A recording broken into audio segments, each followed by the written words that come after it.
हमारे बीच में हमारे परिवार के एक अभिन्न अंग अगर जो न होते तो आज WTP इतना मजबूत नहीं होता। हमारे परिवार के बड़े श्री दलित पिछड़ों और आदिवासियों के हक की एक पुकार को बल देने के लिए इकट्ठा हुए हैं, उन सबको मेरा अभिवादन और सलाम। खास तौर से हमारे वरिष्ठ साथी, मित्र और नेता राजेंद्र पाल गौतम जी, जो हमारी बहुत सी उम्मीदों के साथ कांग्रेस पार्टी में शामिल हुए हैं, उनको मैं बधाई भी देता हूं, शुभकामना भी देता हूं। उन्होंने एक पत्र लिखा क्यों उन्होंने आम आदमी पार्टी को छोड़ा, और उसमें अंडरलाइन फैक्टर था कि जिस पार्टी को बल देने के लिए दिल्ली के दलित पिछड़े कभी पीछे नहीं रहे, उनको उस बराबर सम्मान भी नहीं दिया गया। भाई विजेंद्र जी बैठे हुए हैं, ओबीसी के लिए जो लाइन है कि कब से ओबीसी जो दिल्ली में है, वो जो शायद 1991 है, 93 है, उसको पहले करने के लिए आदरणीय राजेंद्र पाल गौतम ने अथक प्रयास किए। बड़े मंत्री थे, एक पूरे समाज का प्रतिनिधित्व कर रहे थे, लेकिन उनकी बात नहीं चली। तो फिर ऐसे संगठन में, और देखिए जो व्यक्ति सिर्फ एक समाज को लेकर चल रहा है, आज अगर वो जेल में है तो क्या उसका समाज एक पोस्ट भी देता है फेसबुक पर? आप लोग गौर कीजिएगा, लड़ने वाले हम लोग हैं, उनके लिए भी दलित पिछड़ा और आदिवासी ही लड़ते हैं, और यहाँ के जो वंचित समाज है वो लड़ती, लेकिन वो तो ऊपर देखते रह गए और नीचे कभी देखे नहीं। इस सभा में बहुत आदरणीय लोग और भी बैठे हैं। सुधांशु जी हैं जो डूटा के वाइस प्रेसिडेंट हैं, डॉक्टर रतनलाल जी हैं, सुमित चौहान जी हैं, और अनिल पटेल जी जो लाख दिक्कतों के बावजूद वी द पीपल के बैनर में कई संगठनों को साथ लाकर ये संघर्ष कर रहे हैं। मैं उनको भी अभिवादन करता हूं, प्रवीण जी को भी। और दो तीन बात मैं जल्द कह के समाप्त करूंगा प्रवीण जी, लेकिन सबसे अहम बात सोचने की है कि आज कौन से बड़े अहम मुद्दे हैं देश और समाज के समक्ष।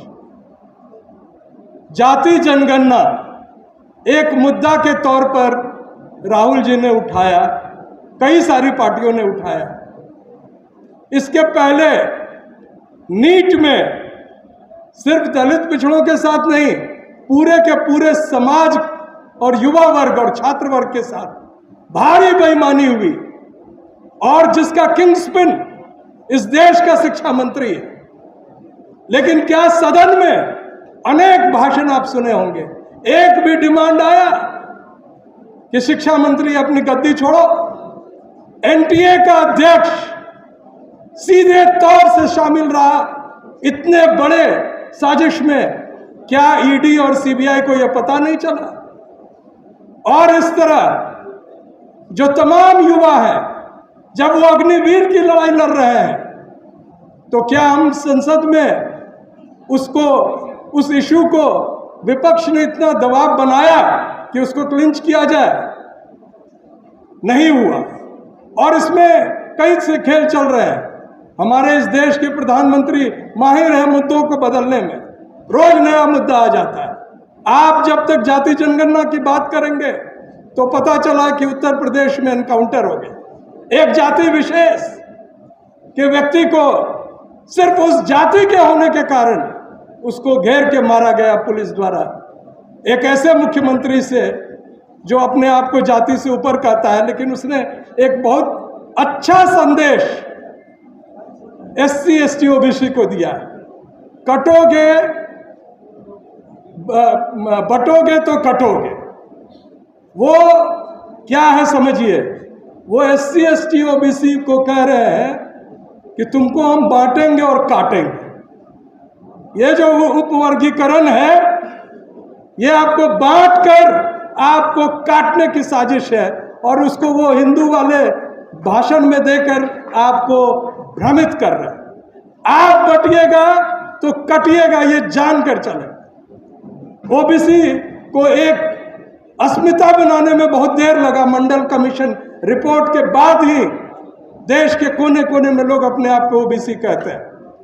उसको भी बांटने का एक जोरदार साजिश था, लेकिन उससे भी पहले जो एक समुदाय जगा हुआ माना जा रहा है, दलित समुदाय, उसको बांटने के लिए वर्गीकरण का ये खेल शुरू कर दिया गया। मुझे खुशी है कि तमाम नेताओं के इस बयान के बावजूद, और मैं देश के कई कोने कोने में जाता रहता, जो तमाम दलित वर्ग है वो आज भी इकट्ठा खड़ा है अपने हक को बचाने के। उनको बांटने की साजिश सफल नहीं हो, यह मेरी कामना।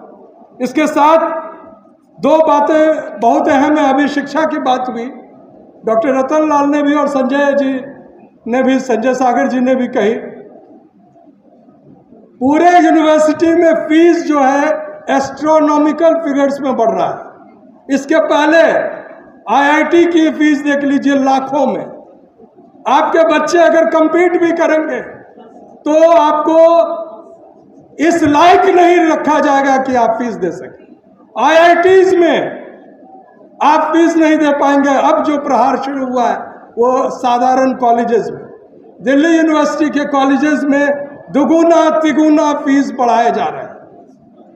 और इसका अभी छात्र संघ चुनाव होने वाला है, और देखिएगा छात्र संघ चुनाव में जो जिस तरह के धन बल का प्रयोग होता है, उसमें क्या एक भी बार मुद्दा किसी भी संगठन द्वारा फीस एनहांसमेंट को लेकर चल रहा है? नहीं चल रहा है।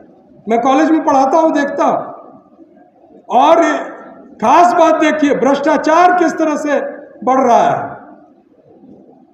इसके पहले उज्जैन में एक मूर्ति गिरी, शिव जी की मूर्ति गिरी।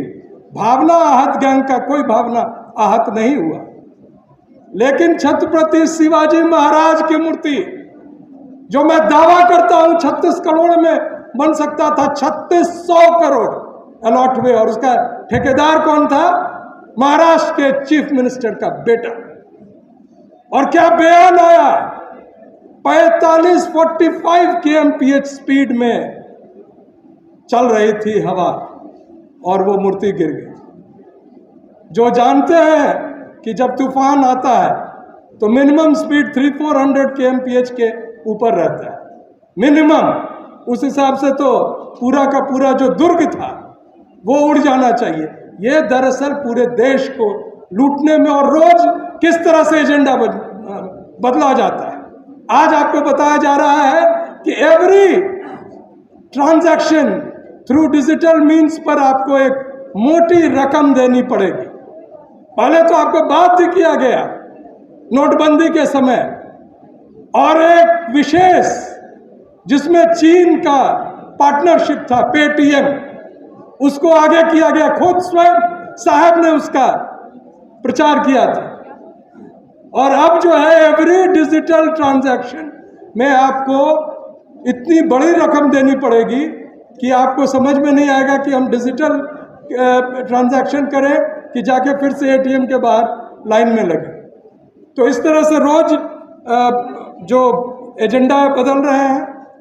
और मेरी आज विनती है तमाम हमारे जो यहाँ बैठे हैं कि जो देश का सबसे अहम मुद्दा है वो युवाओं को लेकर है, उनके रोजगार को लेकर है। और आप जानते हैं कि जो विभाग गिनती करता था बेरोजगारों की, सांख्यिकी विभाग, डिपार्टमेंट ऑफ स्टैटिस्टिक्स को क्लोज कर दिया गया। There is no official figure on people who are unemployed in this country. और उसके जगह ये बराबर आ रहा है कि किस तरह से हम देश में भयंकर रोजगार दे रहे हैं, कौन सी कंपनी आ रही है जा रही है। लेकिन हर सुबह की शाम होती है। वोट फॉर डेमोक्रेसी एक संस्था है जिसने कहा है कि ये 2024 के चुनाव में 79 सीट्स जो कि इंडिया को जीतना चाहिए था, वो एनडीए को या बीजेपी को जबरन जिताया गया है। ये सरकार गैर कानूनी सरकार है, असंवैधानिक सरकार है। अगर इसके खिलाफ और उन वायदों के खिलाफ जो कि संसद में नहीं सुना जा रहा है, अगर विपक्ष और ख़ास तौर से राहुल गांधी सड़कों पर नहीं आएंगे तो देश के लोगों के साथ फिर से एक बड़ा अन्याय होगा। और मैं आह्वान करता हूं कि आज कम से कम रोजगार के मुद्दे पर, अग्निवीर के मुद्दे पर, नीट के मुद्दे पर और जाति जनगणना के मुद्दे पर जो कांग्रेस पार्टी के युवा हमारे लीडर ऑफ अपोजिशन है वो इस आपके माध्यम से और यहाँ जो बैठे हमारे तमाम यूट्यूब के साथी हैं जो हमारी बातों को आगे तक ले जाते हैं, उनको धन्यवाद देते हैं।